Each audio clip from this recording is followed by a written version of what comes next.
Hello dear friends, welcome to Fatima explainer. तो आज मैं आप लोगों के लिए एक न्यू चाइनीज़ ड्रामा लेकर आई हूँ। तो चलिए बिना देरी के शुरू करते हैं। ड्रामा के स्टार्टिंग में हम लोग अपने ड्रामा की फीमेल लीड जियांग को देखते हैं, जो कि अपने हस्बैंड शन की डेथ पर बहुत ही ज़्यादा रो रही होती है। फिर उसके बाद सारे रिलेटिव्स वहाँ से चले जाते हैं। तो जियांग भी फिर उस ग्रेव को देखते हुए कहती है कि फाइनली तुम्हारी डेथ हो चुकी है, लेकिन मुझे इस बात का कोई भी अफसोस नहीं है। इतने में पीछे लियांग उससे कहता है कि मेरा भाई मर गया है, क्या तुम्हें सच में कोई अफसोस नहीं है?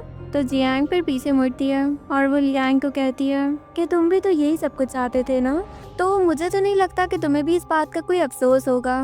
यह सुनते ही लियांग उसको हैरान होकर देखने लग जाता है। और फिर दूसरी तरफ शैन की मॉम जियांग के पास आती हैं और वो उसको कहती हैं कि तुम्हारे हस्बैंड की डेथ हो चुकी है। मैं ये बात जानती हूँ कि मेरे बेटे को तुमने ही मारा है, और अब तुम इस एग्रीमेंट पर साइन करो, क्योंकि बहुत जल्द तुम इस घर से काफी दूर चली जाओगी और उसके बाद तुम वापस कभी भी नहीं आओगी यहाँ पर, क्योंकि तुम्हारा अब इस घर से कोई भी रिलेशन नहीं रहा। तो तभी लियांग आ जाता है। वो कहता है कि मॉम वो इस एग्रीमेंट पर साइन नहीं करेगी, क्योंकि हमारे लॉ के मुताबिक अगर किसी वाइफ के हस्बैंड की डेथ हो जाती है तो वो फिर भी अपने इन लॉज में ही रहेगी, वो और कहीं पर भी नहीं जाएगी। मॉम कहती हैं कि ठीक है, मैं इस लड़की से साइन तो करवा के रहूंगी, अब तुम लोग देखो कि मैं करती क्या हूँ। फिर उनके जाने के बाद जियांग लियांग के पास जाती है और वो कहती है कि तुमने मेरी हेल्प की है, इस सब से क्या चाहते हो तुम? देखो ऐसे ही तो तुमने मेरी हेल्प नहीं की होगी ना, तुम्हें कुछ ना कुछ तो चाहिए ही होगा। लियांग फिर उसके नेकलेस की तरफ देखता है और कहता है कि जो कुछ मुझे चाहिए वो तुम अफोर्ड भी नहीं कर सकोगी, और एक और बात, ये नेकलेस तुम्हारे साथ बिल्कुल भी अच्छा नहीं लगता, इसलिए इसको उतार कर फेंक दो। तुम्हें याद है कि मेरे भाई ने तुम्हारे साथ धोखा किया था, वो तुम्हारी आंखों में इतने साल धूल झोंकता रहा था। और फिर एक फ्लैशबैक का सीन दिखाया जाता है जहाँ पर जियांग शैन को एक बार में देख लेती है और उसको तब से ही शैन के बारे में सारी हकीकत का पता चल जाता है। एंड देन प्रेजेंट सीन में लियांग उससे कहता है कि अब तो तुम मेरा साथ दोगी ना, देखो तुम्हें रिवेंज लेना चाहिए, तुम्हारे साथ बहुत ही गलत हुआ है। तो जियांग फिर उसको वहीं पर ही छोड़कर वहाँ से चली जाती है। और फिर दूसरी तरफ जियांग एक रूम में जाती है। वहाँ पर वो एक इम्पोर्टेंट फाइल को ढूंढ रही थी कि इतने में उसका लगता है कि वहाँ पर कोई आने वाला है, तो वो डोर के साथ चुप करके खड़ी हो जाती है। इतने में वहाँ पर लियांग आता है और वो उसका हाथ रोक लेता है। वो कहता है कि मैं जानता हूँ कि तुम्हें क्या चाहिए और अगर तुम चाहो तो मैं उसमें तुम्हारी हेल्प कर सकता हूँ। देन वो उसको एक फाइल देता है। जियांग कहती है कि तुम्हें कैसे पता था कि मुझे ये सब कुछ चाहिए? लियांग कहता है कि मैं भी इस रिवेंज में तुम्हारे साथ हूँ। शैन ने सच में तुम्हारे साथ अच्छा नहीं किया था, उसे तुम्हें चीट नहीं करना चाहिए था, इसलिए अब तुम जाओ और जो बदला लेना चाहती हो वो ले लो और मैं तुम्हारे साथ हूँगा। जियांग कहती है कि सॉरी, मुझे तुम्हारी हेल्प की कोई जरूरत नहीं है। तो लियांग उसको कहता है कि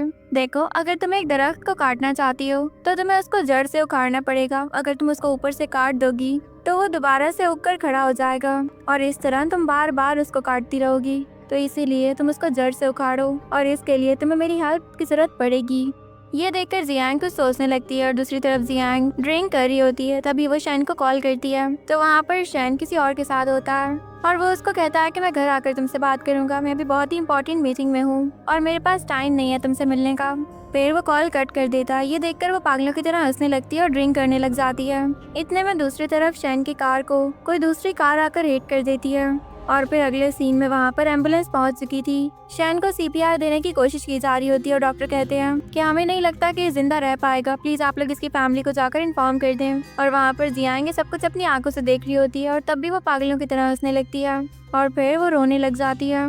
और फिर तभी जियांग याद करती है कि एक दफा जब इसी तरह से उसकी कार का एक्सीडेंट हुआ था तो वहाँ पर एक लड़का उसको बचाने के लिए आया था, और जब जियांग की आंख खुलती है तो वो लड़का वहीं पर ही गिरा हुआ होता है। तो फिर प्रेजेंट सीन में वो कहती है कि मैं सिर्फ इसी वजह से तुमसे नफरत नहीं कर पा रही क्योंकि तुम मेरे सेवियर हो, अगर तुम वो भी ना होते तो तुम देखते कि मैं तुम्हारे साथ करती क्या हूँ। और फिर इधर जियांग कहती है कि तुम मुझे ये बता दो कि तुम मुझसे चाहते क्या हो, क्योंकि मुझे पता है कि तुम मेरी हेल्प ऐसे तो नहीं करोगे ना। लियांग कहता है कि तुम उसकी फिक्र मत करो कि मैं तुमसे क्या चाहता हूँ, बस अभी तुम वो करो जो कि तुम करना चाह रही हो। फिर तभी जियांग के पास एक मैसेज आता है और अगले सीन में जियांग और लियांग दोनों मॉम के सामने होते हैं। मॉम फिर जियांग को काफी बुरा भला बोल रही होती है, तो जियांग उनको कहती है कि आप पहले मुझे ये बता दें कि आपने मेरे सारे पर्सनल अकाउंट्स को फ्रीज क्यों कर दिया है। कोई आप रीजनेबल एग्जाम्पल दे दें मुझे या कुछ एक्सप्लेन ही कर दें आप। तो मॉम कहती है कि देखो, सिंपल सी बात यही है कि अब तुम्हारा हमारी फैमिली से कोई लेना देना नहीं है, तो इसीलिए तुम चली जाओ यहाँ से। एंड देन फिर मॉम उसके ऊपर गर्म पानी गिरा देती है। फिर जियांग अपने लॉयर को कहती है कि क्या तुमने ये सब कुछ रिकॉर्ड कर लिया है ना?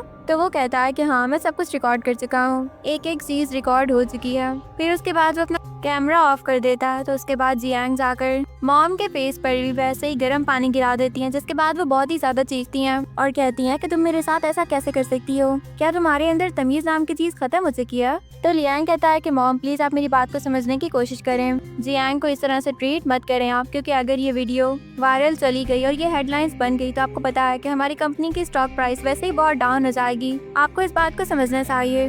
तो मॉम फिर उसको ओके कर देती हैं। और दूसरी तरफ जियांग फिर लॉयर को कहती है कि मुझे बहुत सारे एविडेंस चाहिए जितने जल्दी हो सके, क्योंकि मैं इस कंपनी से बाहर नहीं निकलना चाहती और ना ही मैं शैन फैमिली को कभी छोड़ूंगी। फिर इतने में वहाँ पर लियांग भी आ जाता है और वो उसको आइस क्यूब्स लगाने लगता है। ये देखकर वो काफी ऑकवर्ड फील करती है। और फिर दूसरी तरफ लियांग और जियांग दोनों ही छुपे हुए होते हैं। इतने में मॉम वहाँ पर आने लगती हैं। उनको लगता है कि उस साइड पर कोई है। इससे पहले कि वो वहाँ पर पहुँचे, एक लड़का उनको वहीं पर ही रोक लेता है और कहता है कि प्लीज आप मेरे साथ चले, मैंने आपके साथ बहुत सारी बातें करनी है। तो मॉम फिर वहाँ से चली जाती हैं और जियांग फौरन वहाँ से भागती है। उसके बाद अगले सीन में मॉम जियांग को घर से बाहर निकाल देती हैं और वो कहती हैं कि तुम्हें पता है कि अब तुम जेल जाओगी और देखो वहाँ पर बहुत ही अच्छे से ख्याल रखना सारे प्रिजनर्स का, और अब तो तुम्हारे डैड भी तुम्हें बचाने के लिए नहीं आ सकेंगे। जियांग कहती है कि ये आपकी प्रॉब्लम बिल्कुल भी नहीं है कि मेरे डैड मुझे बचाने के लिए आते भी हैं या फिर नहीं, आपको सिर्फ अपने काम से काम रखना चाहिए।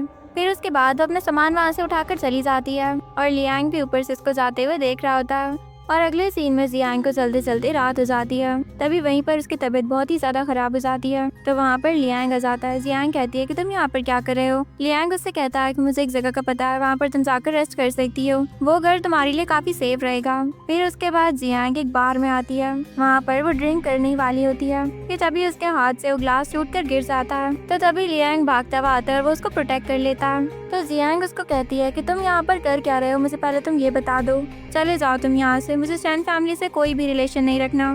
तो फिर वो उसको घर वापस लेकर आता है और उसके लिए वो हैंगओवर सूप भी प्रिपेयर करता है। फिर इतने में वहाँ पर जियांग उठकर आ जाती है। उसको देखकर काफी हैरान होती है। वो कहती है कि हैं तुम्हारी टांगे कैसे ठीक हो गई अचानक से। तो वो कहता है कि शायद तुम्हें लास्ट नाइट कुछ भी याद नहीं है कि क्या कुछ हो चुका है, और तुम इस बात की बिल्कुल भी फिक्र मत करो, मेरी टांगे तो कब की ठीक हो चुकी हैं। जियांग कहती है कि फिर तुम इस व्हील चेयर का यूज क्यों कर रहे थे। लियांग कहता है सिर्फ मेरा सर्वाइवल था, ये मैं अपने आप को प्रोटेक्ट कर रहा था, क्योंकि अगर मैं इनको बता देता कि मैं ठीक हो गया हूँ तो अगले मरने की बारी मेरी होती।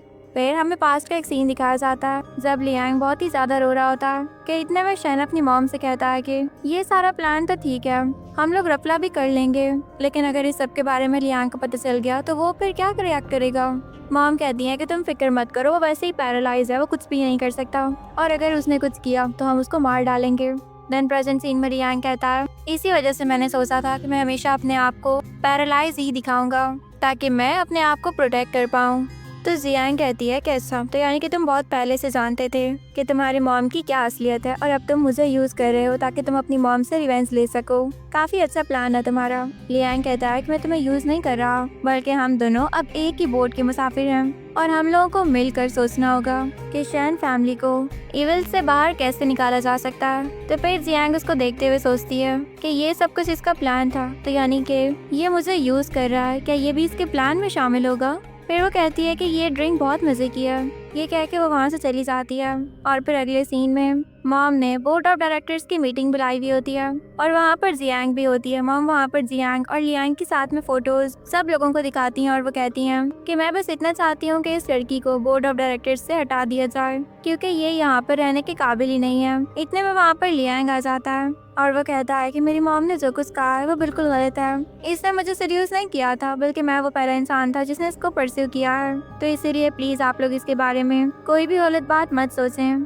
फिर उसके बाद लियांग सबको ये बात भी बताता है कि अब मैं शैन ग्रुप में 33% शेयर होल्डर का मालिक हूँ, तो अब मैं ये फैसला करता हूँ कि मैं अपने ये सारे 33% शेयर्स भी जियांग के नाम पर कर दूंगा, और इसका मतलब ये हुआ कि अब वो 51% शेयर्स रखती है, तो वो सबसे ज्यादा इस ग्रुप के बारे में फैसला कर सकती है, और अब जो वो डिसीजन लेगी आप सब लोगों को वही डिसीजन मानना होगा। ये सुनकर जियांग पहले तो काफी हैरान होती है, लेकिन फिर वो कहती है कि अब मैं ये चाहती हूँ कि मॉम को चेयरमैन की इस कुर्सी से हटा दिया जाए, क्योंकि ये इस चीज़ को डिजर्व ही नहीं करती हैं, मेरे पास इनके बहुत से एविडेंसेस हैं। फिर उसके बाद वहाँ पर कुछ और लोग भी कहते हैं कि हाँ हमें भी यही लगता है कि अब मिस जाओ को इस चेयरमैन की कुर्सी से हट जाना चाहिए। ये देखकर मॉम को काफ़ी ज़्यादा गुस्सा आता है फिर वो सब लोग वहाँ से चले जाते हैं। तो जियांग फिर लियांग से कहती है कि तुमने सारे के सारे शेयर्स मेरे नाम पर ट्रांसफर कर दिए, क्या तुम्हें नहीं लगता कि मैं भी तुम्हारे साथ कोई स्कैंडल कर सकती हूँ? लियांग कहता है कि नहीं, मुझे बिल्कुल भी नहीं लगती ये बात, क्योंकि मुझे पता है कि तुम भी मॉम से बदला लेना चाहती हो और मेरा भी यही पर्पस है। तो इसीलिए तुम मॉम को जिस तरह से भी नुकसान पहुंचा सकती हो तुम पहुंचाओ, और इसमें मैं तुम्हारा साथ दूंगा। ये सुनकर जियांग वहाँ से चली जाती है। फिर अगले सीन में जब जियांग घर वापस आती है तो उसको लियांग के ऊपर काफी गुस्सा आ रहा होता है। लियांग उससे कहता है कि सॉरी, मुझे तुम्हें इतना अचानक से ये सब कुछ सरप्राइज नहीं देना चाहिए था। मैं जानता हूँ मुझे तुम्हें पहले बताना चाहिए था कि मेरा क्या प्लान है और मैं वहाँ पर क्या बात करूंगा, लेकिन प्लीज एक दफा तुम मुझे माफ कर दो। दोबारा मैं ऐसा कुछ भी नहीं करूंगा, मैं जो कुछ करूंगा तुम्हें बता के करूंगा। तो जियांग कहती है कि प्लीज मेरा दिमाग खराब मत करो तुम। फिर उसके बाद वो वहाँ से चली जाती है। और अगले सीन में जब वो पार्टी में जाने वाली होती है तो वो अपने स्लीपर्स को वहीं पर ही रख देती है ताकि लियांग को लगे कि वो घर पे है, और वो फिर चुपके चुपके वहाँ से निकल जाती है। बहुत दिनों तक लियांग उसका वेट करता रहता है और उसको लगता है कि वो अपने रूम से ही बाहर नहीं निकली है। लेकिन एक रात जब वो अचानक से अपने घर आने लगती है चुपके चुपके, तो लियांग उसको पकड़ लेता है। वो कहता है कि तुम मुझे 4 दिन और 17 घंटे से इग्नोर कर रही हो। तुम मुझे ये बता दो कि तुम मेरे प्लान में शामिल होना भी चाहती हो या फिर नहीं। तुम क्या रिवेंज लेना चाहती हो या फिर तुम नहीं लेना चाहती? तो जियांग कहती है कि देखो, ऐसी कोई बात भी नहीं है, मैं बस अपनी फ्रेंड्स के साथ थोड़ी देर के लिए बाहर गई थी। तो फिर तभी लियांग की तबीयत बहुत ही खराब होने लगती है। वो उसको फिर बेडरूम तक लेकर आती है। वो उसका बुखार चेक करती है और कहती है कि तुम्हें तो बहुत ही तेज फीवर हो रहा है। देन वो उसके लिए सूप प्रिपेयर करती है। और फिर सुबह को लियांग देखता है कि वो वहीं पर ही सो गई थी कि अचानक तभी लियांग की आँख खुल जाती है और वो दोबारा से उसका फीवर चेक करती है। वो कहती है कि चलो अब तो बिल्कुल ठीक हो गया है ये। तो वो थोड़ा रिलैक्स फील करती है। और डियर फ्रेंड्स, अभी तक अगर आपने हमारे चैनल को सब्सक्राइब नहीं किया है तो प्लीज जल्दी से सब्सक्राइब कर दें और मेरी वीडियो को लाइक करना बिल्कुल मत भूलिएगा। तो चलिए बढ़ते हैं अपनी वीडियो की तरफ। फिर अगले सीन में लियांग और जियांग दोनों मीटिंग में गए हुए होते हैं और वहाँ पर जियांग सबको बता रही होती है कि मॉम ने अपनी कंपनी के साथ कितना बड़ा रफला किया है और उन्होंने 120 मिलियन यॉन अपने पर्सनल अकाउंट में भी ट्रांसफर करवा लिए हैं। इसके अलावा और भी बहुत सी ट्रांजैक्शंस हैं उनके बारे में। ये देखकर वो सब लोग काफी गुस्से में आ जाते हैं। तो कियान खड़ा होकर कहता है कि ये सब कुछ सिर्फ ट्रैप है, ये हम लोगों को इस ग्रुप से बाहर निकालना चाहती है, इसीलिए इस तरह की बातें कर रही है। आप में से किसी को भी इसकी बातों में आने की कोई जरूरत नहीं है। और फिर कियान एक शोपीस जियांग को दे मारता है, लेकिन तभी लियांग उसको प्रोटेक्ट कर लेता है। ये देखकर वहाँ पर हर कोई काफी हैरान होता है कि इसकी लेग्स कैसे ठीक हो गई हैं। और मॉम अपने दिल में कहती है कि अच्छा, तो यानी कि ये काफी टाइम से रिकवर कर चुका था, लेकिन इसने हमसे ये बात छुपा कर रखी। फिर मॉम बहुत ही पागलों की तरह हंसने लगती हैं और वो कहती हैं कि मैं अब तो ये बात सच में मान गई हूँ कि ये और इसकी मॉम दोनों ही अपनी ट्रू नेचर को हमेशा हाइड करके रखते थे। ये भी बिल्कुल अपनी मॉम पे ही गया है। एक ये इंसान है जो कि काफी टाइम से हमारे घर में मुफ्त की रोटियां तोड़ रहा है, और दूसरा ये लड़की है जो कि अपने हस्बैंड की डेथ के बाद हमारी प्रॉपर्टी के ऊपर कब्जा जमाना चाहती है। इन दोनों के साथ क्या किया जा सकता है? तभी कियान भी खड़ा होकर कहता है कि मुझे तो अब ऐसे लग रहा है कि इसके भाई की डेथ के पीछे लियांग का ही हाथ है, इसी ने अपने भाई को मरवाया है। तो वहाँ पर सब लोग इसी बारे में गॉसिप स्टार्ट कर देते हैं। जियांग कहती है कि ऐसी कोई बात नहीं है, प्लीज आप लोग इनकी फॉल्स बातों के ऊपर बिल्कुल भी यकीन ना करें। और फिर मॉम जियांग और लियांग को बहुत ही बुरा भला बोलती हैं और वहाँ पर सब लोग इसी बारे में डिस्कशन स्टार्ट कर देते हैं कि हमें इन दोनों को अपनी कंपनी में नहीं रखना चाहिए। तो लियांग फिर जोर से चीख कर बोलता है कि आप लोग सब चुप कर जाएं। मैं आप लोगों को बता देता हूँ कि मेरी लेग्स 3 साल पहले ही रिकवर हो चुकी हैं, और अगर मुझे अपने भाई को मारना होता तो मैं 3 साल पहले ही मार चुका होता, लेकिन मैंने ऐसा नहीं किया क्योंकि मैंने ये बात इसलिए किसी को नहीं बताई क्योंकि इसके पीछे एक बहुत बड़ा रीजन था और मैं वो रीजन किसी को बताना नहीं चाहता, वरना कहीं ऐसा ना हो कि सबका सच निकल कर सामने आ जाए। और फिर अगले सीन में लियांग अपनी इंजरी को चेक कर रहा होता है, इतने में वहाँ पर जियांग आ जाती है और वो उसको ऑइंटमेंट लगा कर देती है। फिर वो उसका एक स्कार देखती है और कहती है कि ये चोट तुम्हें कैसे लगी थी? तो वो कहता है कि जब मैं बहुत छोटा था तब मैं एक बहुत ही ऊंची जगह से गिर गया था, उसके बाद ये चोट लगी थी मुझे और इसका निशान अब भी बाकी है। तो जियांग पर याद करती है कि जिसने कार एक्सीडेंट से जियांग को बचाया था और जो जियांग का सेवियर था उसकी नेक पर भी इसी तरह का ही एक मार्क था। फिर उसके बाद वो हॉस्पिटल जाती है और वहाँ पर वो चेक करती है कि उसका हॉस्पिटल कौन लेकर आया था, और वहाँ पर लियांग का नाम देखकर वो काफी ज्यादा हैरान होती है। फिर उसके बाद वो याद करती है कि किस तरह से लियांग ने जियांग को बचाया था। उसके बाद जियांग की कार बॉम्ब ब्लास्ट में खत्म हो गई थी और तब जियांग ने आंखें खोलकर वहाँ पर लियांग को देखा था। वो उसकी शक्ल नहीं देख पाई थी इसलिए उसको लगा कि उसको बचाने वाला शन है। देन प्रेजेंट सीन में वो ट्रेन स्टेशन पर खड़ी हुई होती है और वो कहती है कि मैंने अपनी लाइफ में एक गलत इंसान को चूज कर लिया था।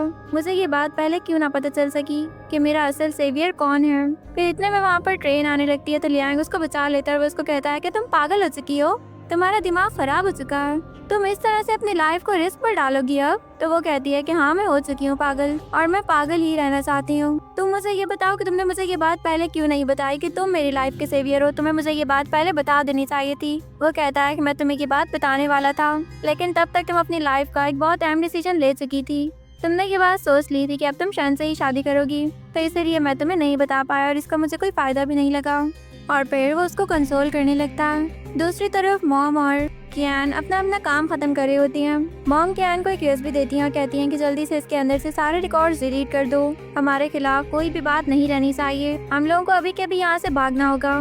फिर वो यूएसबी लेने के बाद कियान किसी को कॉल करता है और कहता है कि ठीक है, जल्दी आ जाओ वहाँ पर, और वो खुद भी बाहर निकल जाता है। ये देखकर मॉम भी उसके पीछे जाती हैं और उधर से जियांग और लियांग बहुत सारे लोगों के साथ आ जाते हैं और कियान फिर अपना लैपटॉप उन लोगों को दे देता है कि सब लोग देख सकें कि मॉम क्या कुछ कर चुकी हैं। ये देखकर मॉम कहती हैं, कियान तुमने मुझे धोखा दिया है, तुमने बेटर किया है मुझे। तो लियांग कहता है कि हमने ही इसको आपके लिए यूज किया था क्योंकि हम एविडेंस चाहते थे। हमें ये बात तो पता चल चुकी थी कि आप हमारे साथ बिल्कुल भी लॉयल नहीं है और ना ही शन ग्रुप के साथ, लेकिन हमारे पास कुछ इस तरह की चीज नहीं थी कि हम आपको गलत प्रूव कर सकें और अब तो सारे एविडेंसेस हमारे पास आ चुके हैं। कियान कहता है कि मैं आपके साथ ही कभी भी ना करता, लेकिन आपको पता है कि मेरे डैड आपकी वजह से मरे हैं। चैंग को तो जानती होंगी ना आप। मॉम कहती है कि अच्छा वो चैंग, वो तो वैसे भी मरना डिजर्व करता था। तो लियांग कहता है कि मेरी मॉम क्या डिजर्व करती थी, फिर आपने उनको क्यों मार डाला है। तो मॉम कहती हैं कि तुम्हारी मॉम भी मरना डिजर्व करती थी क्योंकि काफी टाइम से वो शन ग्रुप के अहम पोजीशन को होल्ड कर रही थी और ये सब कुछ अब मुझसे बर्दाश्त नहीं हो रहा था। अच्छा है कि मैंने उनको मार दिया है, उनकी कहानी भी खत्म हो चुकी है। और तुम्हारी मॉम भी मरना डिजर्व करती थी क्योंकि मुझे जब चेयरमैन बनना था तो तुम्हारी मॉम को मारना ही पड़ा मुझे। जो कोई भी मेरे रास्ते में आएगा उसको मैं मार डालूंगी और वो इंसान मरना ही डिजर्व करता है क्योंकि शन ग्रुप सिर्फ मेरा है। और इसीलिए तो मैंने जियांग के डैड को भी जेल में भेज दिया था क्योंकि वो भी मेरे शन ग्रुप के दरमियान में आने की कोशिश कर रहा था। फिर इतने में वहाँ पर पुलिस आ जाती है और पुलिस ऑफिसर कहता है कि आप खुद अपने मुंह से सारे के सारे क्राइम्स का एतराफ कर चुकी हैं, आप खुद ये बात कमिट कर चुकी हैं कि आपने इतने सारे क्राइम्स किए थे, तो इसलिए अब आपको हमारे साथ जेल में चलना ही पड़ेगा। फिर उसके बाद वो सब लोग वहाँ से चले जाते हैं। अगले सीन में फिर जियांग लियांग से पूछती है कि अब तुम मुझे ये बताओ कि तुमने कब से प्लान बनाना स्टार्ट किए हैं जो कि अब आके पूरे हो रहे हैं। तो लियांग फिर याद करता है कि एक रात उसने कियान को लॉकर के पास देख लिया था, वो एक इम्पोर्टेंट फाइल को चुराने की कोशिश कर रहा था। तो लियांग ने उससे कहा था कि तुम जानते हो ना कि तुम मेरे एनिमीज के साथ मिले हुए हो, यानी इस वक्त मैं भी तुम्हें अपना एनिमी ही समझ रहा हूँ, तो इसीलिए ये फाइल मुझे दे दो। फिर कियान उसको वो फाइल दे देता है और फिर वो उससे हाथ भी मिला लेता है। तब कियान को पहली दफा ये बात पता चली थी कि लियांग की लेग्स बिल्कुल ठीक हो चुकी हैं। देन प्रेजेंट सीन में जियांग कहती है कि अच्छा तो ये बात है, यानी स्टार्ट से ही मैं तुम्हारे इस प्लान का हिस्सा थी। ये देखकर वो दोनों हंसने लग जाते हैं। और फिर दूसरी तरफ मॉर्निंग में लियांग अपने प्रोजेक्ट की फाइल्स को चेक कर रहा होता है, तभी वो उसके अंदर एक शेयर ट्रांसफर की फाइल को भी देख लेता है। तो वो जियांग से कहता है कि तुमने ये सारे शेयर्स दोबारा से मुझे वापस क्यों कर दिए हैं। तो जियांग उसको कहती है कि जब तुमने मुझे शेयर्स दिए थे मैंने भी तो तुमसे नहीं पूछा था कि तुमने मुझे ये शेयर्स क्यों दिए हैं, तब मैंने जब तुम्हें वापस कर दिए तो तुम्हें क्यों मसला है, और वैसे भी ये शन ग्रुप तुम्हारे ही है तो इसीलिए इसकी हर चीज तुम्हारी है। ये देखकर वो काफी ज्यादा खुश हो जाता है। फिर जियांग वहाँ से जाने लगती है और वो उसको कहती है कि अब मैं तुमसे वेडिंग डे पर ही मिलूंगी। ये सुनकर वो काफी शॉक्ड होता है। और फिर अगले सीन में वो दोनों साथ में शन की ग्रेव पर जाते हैं और वहाँ पर जियांग अपने दिल में कहती है कि सॉरी, मैंने तुम्हें गलत समझ लिया था, तुम वो इंसान थे ही नहीं जिसको मैंने अपने लिए लॉयल समझा था, तुम तो कोई और इंसान थे। लेकिन फिर भी जो भी है, मैं विश करती हूँ कि तुम हेवन में जाओ। एंड देन उसके बाद वो लोग वहाँ से चले जाते हैं। फिर हम लोगों को वेडिंग डे का सीन दिखाया जाता है जहाँ पर वो दोनों अपनी पिक्चर्स क्लिक करवा रहे होते हैं। तो वहीं पर लियांग उसको उसका हेयर क्लिप दिखाता है। ये देखकर जियांग कहती है कि हाँ ये तो मैं लगाया करती थी, लेकिन ये तुम्हारे पास क्या कर रहा है। लेकिन फिर उसको समझ में आ जाता है, वो स्माइल करती है और लियांग उसको उसका क्लिप वापस कर देता है। फिर वो लोग साथ में बहुत सारे पिक्चर्स क्लिक करवाते हैं और साथ में खूब एंजॉय करते हैं। वो दोनों अपनी एक न्यू लाइफ को स्टार्ट करने वाले थे जो कि हैप्पीनेस से स्टार्ट होनी थी। और इसी सीन पर हमारे इस ड्रामा की हैप्पी एंडिंग हो जाती है। डियर फ्रेंड्स, कैसी लगी आपको मेरी आज की एक्सप्लेनेशन में से कमेंट सेक्शन में जरूर बताइएगा। वीडियो को लाइक और चैनल को सब्सक्राइब करना तो बिल्कुल मत भूलिएगा। अब तक के लिए इतना ही, मिलती हूँ मैं आप लोगों से एक न्यू ड्रामा के साथ। तब तक के लिए bye bye, take care and thanks for watching.